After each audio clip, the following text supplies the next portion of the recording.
राधे राधे दोस्तों, मेरा नाम चेतना है। आज मैं आपको सत्यनारायण भगवान की कथा सुनाने जा रही हूँ, तो ध्यान से सुनिए। बोलिए श्री सत्यनारायण महाराज की जय। श्री सत्यनारायण व्रत कथा प्रथम अध्याय। एक समय की बात है, नैमिसारण तीर्थ में सौनकादि 88,000 ऋषियों ने श्री सूत जी से पूछा, हे प्रभु, इस कलयुग में वेद विद्या रहित मनुष्यों को प्रभु भक्ति किस प्रकार मिल सकती है तथा उनका उद्धार कैसे होगा। हे मुनिश्रेष्ठ, कोई ऐसा तप बताइए जिससे थोड़े समय में पुण्य मिले और मनवांछित फल भी मिल जाए। इस प्रकार की कथा सुनने की हम इच्छा रखते हैं। सर्वशास्त्रों के ज्ञाता सूत जी बोले, हे वैष्णवों में पूज्य, आप सभी ने प्राणियों के हित की बात पूछी है, इसीलिए मैं एक ऐसे श्रेष्ठ व्रत को आप लोगों को बताऊंगा जिसे नारद जी ने लक्ष्मी नारायण जी से पूछा था और श्री लक्ष्मीपति ने मुनिश्रेष्ठ नारद जी से कहा था। आप सब इसे ध्यान से सुनिए। एक समय की बात है, योगीराज नारद जी दूसरों के हित की इच्छा के लिए अनेक लोकों में घूमते हुए मृत्युलोक में आ पहुँचे। यहाँ उन्होंने अनेक योनियों में जन्मे प्राय सभी मनुष्यों को अपने कर्मों के द्वारा अनेकों दुखों से पीड़ित देखा। उनका दुख देख नारद जी सोचने लगे कि कैसा यत्न किया जाए जिसके करने से निश्चित रूप से मानव के दुखों का अंत हो जाए। इसी विचार पर मनन करते हुए वे विष्णु लोक में गए। वहां वे देवों के ईश भगवान नारायण की स्तुति करने लगे, जिनके हाथों में शंख, चक्र, गदा और पद्म थे और गले में वरमाला पहने हुए थे। स्तुति करते हुए नारद जी बोले, हे भगवान, आप अत्यंत शक्ति से संपन्न हैं। मन तथा वाणी भी आपको नहीं पा सकती है। आपका आदि, मध्य और अंत नहीं है। निर्गुण स्वरूप सृष्टि के कारण भक्तों के दुख को दूर करने वाले आपको मेरा नमस्कार है। नारद जी की स्तुति सुन भगवान विष्णु बोले, हे मुनिश्रेष्ठ, आपके मन में क्या बात है? आप किस काम के लिए पधारे हैं? उसे निसंकोच कहो। इस पर नारद मुनि बोले कि मृत्युलोक में अनेक योनियों में जन्मे मनुष्य अपने कर्मों के द्वारा अनेकों दुखों से दुखी हो रहे हैं। हे नाथ, आप मुझ पर दया रखते हैं तो बताइए कि वो मनुष्य थोड़े प्रयास से ही अपने दुखों से कैसे छुटकारा पा सकते हैं। श्री हरि बोले, हे नारद, मनुष्यों की भलाई के लिए तुमने बहुत अच्छी बात पूछी है। जिसके करने से मनुष्य मोह से छूट जाता है, वह बात मैं तुमसे कहता हूँ, तो ध्यान से सुनो। मृत्युलोक व स्वर्गलोक दोनों में दुर्लभ एक उत्तम व्रत है जो पुण्य देने वाला है। आज मैं प्रेमवश होकर तुमसे कहता हूँ, श्री सत्यनारायण भगवान का यह व्रत अच्छी तरह विधान पूर्वक करके मनुष्य तुरंत ही यहाँ सुख भोग कर मरने पर मोक्ष को प्राप्त करता है। श्री हरि के वचन सुन नारद जी बोले कि उस व्रत का क्या फल है, क्या विधान है, किस दिन यह व्रत करना चाहिए और किसने यह व्रत किया था, सब कुछ विस्तार से बताएं। नारद जी की बात सुनकर श्री हरि बोले, दुख व शोक को दूर करने वाला यह व्रत सभी स्थानों पर विजय दिलाने वाला है। मानव को भक्ति व श्रद्धा के साथ शाम को श्री सत्यनारायण की पूजा धर्मपरायण होकर ब्राह्मणों व बंधुओं के साथ करनी चाहिए। भक्ति भाव से ही नैवेद्य, केले का फल, घी, दूध और गेहूं का आटा सवाया लें। गेहूं के स्थान पर साठी का आटा, शक्कर तथा गुड़ लेकर वे सभी भक्षण योग्य पदार्थों को मिलाकर भगवान का भोग लगाएं। ब्राह्मणों सहित बंधु बांधवों को भी भोजन कराएं। उसके बाद स्वयं भोजन करें। भजन कीर्तन के साथ भगवान की भक्ति में लीन हो जाएं। इस तरह से सत्यनारायण भगवान का ये व्रत करने पर मनुष्य की सारी इच्छाएं निश्चित रूप से पूरी होती हैं। इस कलिकाल अर्थात कलयुग में मृत्युलोक में मोक्ष का यही एक सरल उपाय बताया गया है। इति श्री सत्यनारायण व्रत कथा का पहला अध्याय संपूर्ण। श्रीमन्नारायण नारायण नारायण भजमन नारायण नारायण नारायण।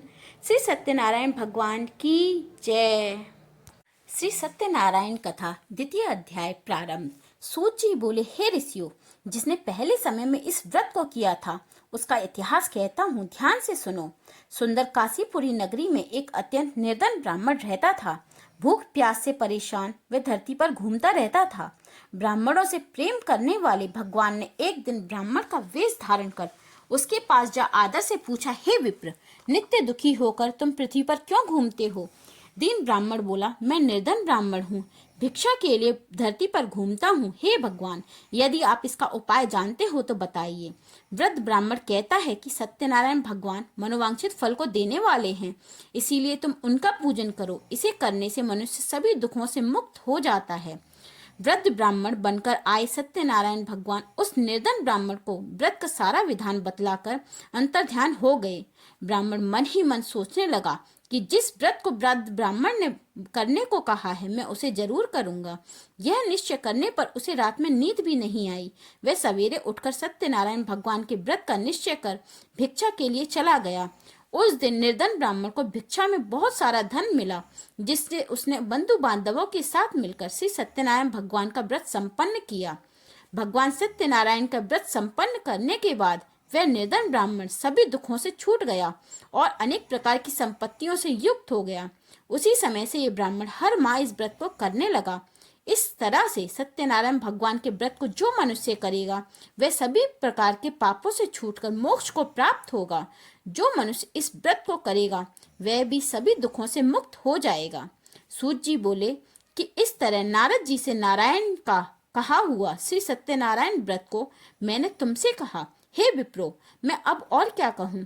ऋषि बोले, हे मुनीश्वर, संसार में उस विप्र से सुनकर और किस किसने इस व्रत को किया, हम सब इस बात को भी सुनना चाहते हैं। इसके लिए हमारे मन में श्रद्धा का भाव है। सूत जी बोले, हे मुनियों, जिसने इस व्रत को किया है वह सब सुनो। एक समय वही विप्र धन व ऐश्वर्य के अनुसार अपने बंधु बांधवों के साथ इस व्रत को करने को तैयार हुआ। उसी समय एक लकड़ी बेचने वाला बूढ़ा आदमी आया और लकड़ियां बाहर रखकर अंदर ब्राह्मण के घर में गया।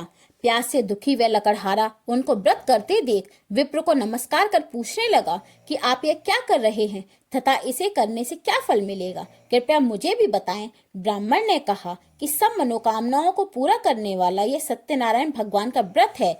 इनकी ही कृपा से मेरे घर में धन धान्य आदि की वृद्धि हुई है। विप्र से सत्यनारायण व्रत के बारे में जानकर लकड़हारा बहुत प्रसन्न हुआ। चरणामृत लेकर वह प्रसाद खाने के बाद वह अपने घर गया। लकड़हारे ने अपने मन में संकल्प किया कि आज लकड़ी बेचने से जो धन मिलेगा उसी से श्री सत्यनारायण भगवान का उत्तम व्रत करूंगा। मन में इस विचार को ले बूढ़ा आदमी सिर पर लकड़ियां रख उस नगर में बेचने गया जहाँ धनी लोग ज्यादा रहते थे। उस नगर में उसे अपनी लकड़ियों का दाम पहले दिनों से 4 गुना अधिक मिला। बूढ़ा प्रसन्नता के साथ दाम लेकर केले, शक्कर, घी, दूध, दही और गेहूं का आटा ले और सत्यनारायण भगवान के व्रत की अन्य सामग्रियों को लेकर अपने घर गया। वहां उसने अपने बंधु बांधवों को बुलाकर विधि विधान से सत्यनारायण भगवान का पूजन और व्रत किया। इस व्रत के प्रभाव से वह बूढ़ा लकड़हारा धन पुत्र आदि से युक्त होकर संसार के समस्त सुख भोग अंत में वैकुंठ धाम को चला गया। इति श्री सत्यनारायण व्रत कथा का 2 अध्याय संपूर्ण। बोलिए श्री हरे नमः। श्रीमन्नारायण नारायण नारायण, श्रीमन्नारायण नारायण नारायण, भजमन नारायण नारायण नारायण, श्रीमन्नारायण नारायण नारायण। श्री सत्यनारायण भगवान की जय। सत्यनारायण व्रत कथा 3 अध्याय प्रारंभ। सूत जी बोले, हे श्रेष्ठ मुनियों, अब आगे की कथा कहता हूँ। पहले समय में उल्कामुक नाम का एक बुद्धिमान राजा था। वह सत्यवक्ता और जितेंद्रिय था। प्रतिदिन देव स्थानों पर जाता और निर्धनों को धन देकर उनके कष्ट दूर करता था। उसकी पत्नी कमल के समान मुख वाली तथा सती साध्वी थी। भद्रशिला नदी के तट पर उन दोनों ने श्री सत्यनारायण भगवान का व्रत किया। उसी समय साधु नाम का एक वैश्य आया। उसके पास व्यापार करने के लिए बहुत सारा धन था। राजा को व्रत करते देखकर वह विनय के साथ पूछने लगा, हे राजन, भक्ति भाव से पूर्ण होकर आप यह क्या कर रहे हैं? मैं सुनने की इच्छा रखता हूँ, तो आप मुझे बताएं। राजा बोला, हे साधु, अपने बंधु बांधवों के साथ पुत्र आदि की प्राप्ति के लिए एक महाशक्तिवान श्री सत्यनारायण भगवान का व्रत व पूजन किया जा रहा है। राजा के वचन सुन साधु आदर से बोला, हे राजन, मुझे इस व्रत का सारा विधान कहिए। आपके कथनानुसार मैं भी इस व्रत को करूंगा। मेरे भी कोई संतान नहीं है और इस व्रत को करने से निश्चित रूप से मुझे भी संतान की प्राप्ति होगी। राजा से व्रत का सारा विधान सुन व्यापार से निवृत्त हो वे अपने घर गया।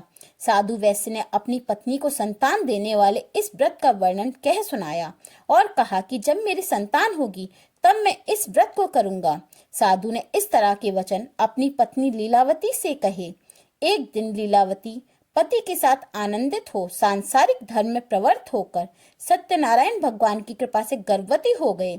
10वें महीने में उसके गर्भ से एक सुंदर कन्या ने जन्म लिया। दिनों दिन वे ऐसे बढ़ने लगी जैसे कि शुक्ल पक्ष का चंद्रमा बढ़ता है। माता पिता ने अपनी कन्या का नाम कलावती रखा। एक दिन लीलावती ने मीठे शब्दों में अपने पति को याद दिलाया कि आपने सत्यनारायण भगवान के जिस व्रत को करने का संकल्प किया था उसे करने का समय आ गया है। अब आप उस व्रत को करिए। साधु बोला कि हे प्रिय, इस व्रत को मैं उसके विवाह पर करूंगा। इस प्रकार अपनी पत्नी को आश्वासन देकर वह नगर को चला गया। कलावती पिता के घर में रह दिनों दिन बड़ी होने लगी। साधु ने एक बार नगर में अपनी कन्या को सखियों के साथ देखा तो तुरंत ही दूत को बुलाया और कहा कि मेरी कन्या के वास्ते सुयोग्य वर देख कर लाओ। साधु की बात सुनकर दूत कंचन नगर में पहुंचा और वहां देखभाल कर लड़की के वास्ते सुयोग्य बड़े पुत्र को ले आया। सुयोग्य लड़के को देख साधु ने बंधु बांधवों को बुलाकर अपनी पुत्री का विवाह कर दिया। लेकिन दुर्भाग्य की बात कि साधु ने अभी भी सत्यनारायण भगवान का व्रत नहीं किया। इस पर श्री भगवान क्रोधित हो गए और श्राप दिया कि साधु को अत्यधिक दुख मिले।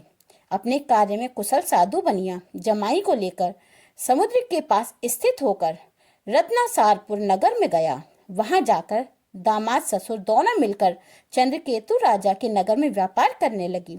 एक दिन भगवान सत्यनारायण की माया से एक चोर राजा का धन चुराकर भाग रहा था। उसने राजा के सिपाहियों को अपना पीछा करते देखा तो चुराया हुआ धन वहां रख दिया जहां दोनों ससुर जमाई बैठे हुए थे। राजा के सिपाहियों ने साधु वैश्य के पास राजा के धन को पड़ा देखा तो वह ससुर जमाई दोनों को बांधकर प्रसन्नता से राजा के पास ले गए और कहा कि उन दोनों चोरों को हम पकड़ कर लाए हैं, आप आगे की कार्यवाही की आज्ञा दें। राजा की आज्ञा से उन दोनों को कठिन कारावास में डाल दिया गया और उनका सारा धन भी उनसे छीन लिया गया। श्री सत्यनारायण भगवान के श्राप से साधु की पत्नी भी बहुत दुखी हुई। घर में जो धन रखा था उसे चोर चुरा कर ले गए। शारीरिक तथा मानसिक पीड़ा वे भूख प्यास से अति दुखी हो अन्न की चिंता में कलावती एक ब्राह्मण के घर गई। वहां उसने श्री सत्यनारायण भगवान का व्रत होते देखा, फिर कथा भी सुनी। वे प्रसाद ग्रहण कर रात को घर वापस आई। माता ने कलावती से पूछा कि हे पुत्री, अब तक तुम कहाँ थी, वह तेरे मन में क्या है? कलावती ने अपनी माता से कहा, हे माता, मैंने एक ब्राह्मण के घर में श्री सत्यनारायण भगवान का व्रत देखा है।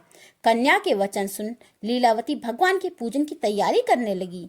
लीलावती ने परिवार व बंधुओं सहित सत्यनारायण भगवान का पूजन किया और उनसे वर मांगा कि मेरे पति और जमाई शीघ्र ही घर आ जाएं।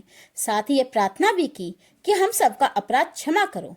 श्री सत्यनारायण भगवान इस व्रत से संतुष्ट हो गए और राजा चंद्रकेतु को सपने में दर्शन देकर कहा, हे राजन, तुम उन दोनों वैश्यों को छोड़ दो और तुमने उनका जो धन लिया है उसे वापस कर दो। अगर तुमने ऐसा नहीं किया तो मैं तुम्हारा धन, राज्य व संतान सभी को नष्ट कर दूंगा। राजा को यह सब कहकर भगवान अंतर्ध्यान हो गए। प्रातःकाल सभा में राजा ने अपना सपना सुनाया, फिर बोले कि बड़े पुत्रों को कैद से मुक्त कर सभा में लाओ। दोनों ने आते ही राजा को प्रणाम किया। राजा मीठी वाणी में बोला, हे महानुभावों, भाग्यवश ऐसा कठिन दुख तुम्हें प्राप्त हुआ है, लेकिन अब कोई तुम्हें भय नहीं है। ऐसा कह राजा ने उन दोनों को नए नए वस्त्र आभूषण भी पहनाए और जितना धन उनका लिया था उससे दुगना धन वापस कर दिया। दोनों वैश्य अपने घर को चल दिए। इति से सत्यनारायण व्रत कथा का 3य अध्याय संपूर्ण। श्री हरे नमः। श्रीमन्नारायण नारायण नारायण, श्रीमन्नारायण नारायण नारायण, भजमन नारायण नारायण नारायण, श्रीमन्नारायण नारायण नारायण। श्री सत्यनारायण भगवान की जय। श्री सत्यनारायण व्रत कथा 4th अध्याय प्रारंभ।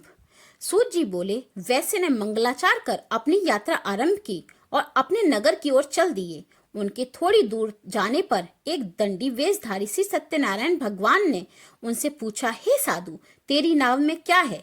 अभिमानी बड़े हंसता हुआ बोला, हे दंडी, आप क्यों पूछते हो? क्या धन लेने की इच्छा है? मेरी नाव में तो बेल व पत्ते आदि भरे हुए हैं। वैसे के कठोर वचन सुन भगवान बोले, तुम्हारा वचन सत्य हो। दंडी ऐसे वचन कह वहां से दूर चले गए। कुछ दूर जाकर समुद्र के किनारे बैठ गए। दंडी के जाने के बाद साधु वैश्य ने नित्य क्रिया करने के पश्चात नाव को ऊंची उठी देखकर अचंबा किया और नाव में बेल पत्ते आदि देख वह मूर्छित हो जमीन पर गिर पड़ा। मूर्छा खुलने पर वह अत्यंत शोक में डूब गया। तब उसका दामाद बोला कि आप शोक ना करें, यह दंडी का श्राप है, इसीलिए हमें उनकी शरण में जाना चाहिए, तभी हमारी मनोकामना पूरी होगी। दामाद की बात सुनकर वह दंडी के पास पहुंचा और बोला, अत्यंत भक्तिभाव से नमस्कार किया। मैंने आपसे जो असत्य वचन कहे थे उनके लिए मुझे क्षमा करें। ऐसा कहकर महान शोकातुर हो रोने लगा। तब दंडी भगवान बोले, हे बड़े पुत्र, मेरी आज्ञा से बार बार तुम्हें दुख प्राप्त हुआ है, तू मेरी पूजा से विमुख हुआ है। साधु बोला, हे भगवान, आपकी माया से ब्रह्मा आदि देवता भी आपको रूप को नहीं जानते, तो मैं अज्ञानी कैसे जान सकता हूँ? आप प्रसन्न होइए, मैं सामर्थ्य के अनुसार आपकी पूजा करूंगा। मेरी रक्षा करो और पहले के समान नौका में धन भर दो। साधु वैश्य के भक्ति पूर्वक वचन सुनकर भगवान प्रसन्न हो गए और उसकी इच्छा अनुसार वरदान देकर अंतर्ध्यान हो गए। ससुर जमाई जब नाव पर आए तो नाव धन से भरी हुई थी। फिर वहीं अपने अन्य साथियों के साथ सत्यनारायण भगवान का पूजन कर अपने नगर को चल दिए। जब नगर के नजदीक पहुंचे तो दूत को घर खबर करने के लिए भेज दिया। दूत साधु की पत्नी को प्रणाम कर कहता है कि मालिक अपने दामाद सहित नगर के निकट आ गए हैं। दूत की बात सुन साधु की पत्नी लीलावती ने बड़े हर्ष के साथ सत्यनारायण भगवान का पूजन कर अपनी पुत्री कलावती से कहा कि मैं अपने पति के दर्शन को जाती हूँ, तू कार्य पूर्ण कर शीघ्र आ जाना। माता के ऐसे वचन सुन कलावती जल्दी में प्रसाद छोड़ अपने पति के पास चली गई। प्रसाद की अवज्ञा के कारण सिद्ध श्री सत्यनारायण भगवान रुष्ट हो गए और नाव सहित उसके पति को पानी में डुबो दिया। कलावती अपने पति को वहां न पाकर रोती हुई जमीन पर गिर गई।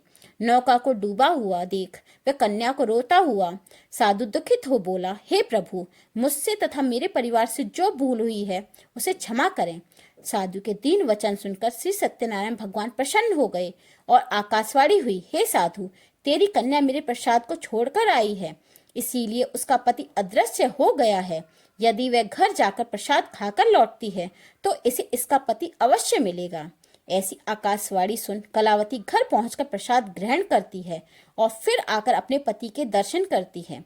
उसके बाद साधु अपने बंधु बांधवों सहित श्री सत्यनारायण भगवान का विधि विधान से पूजन करता है तथा इस लोक में सुख भोग व अंत में स्वर्ग लोक को जाता है।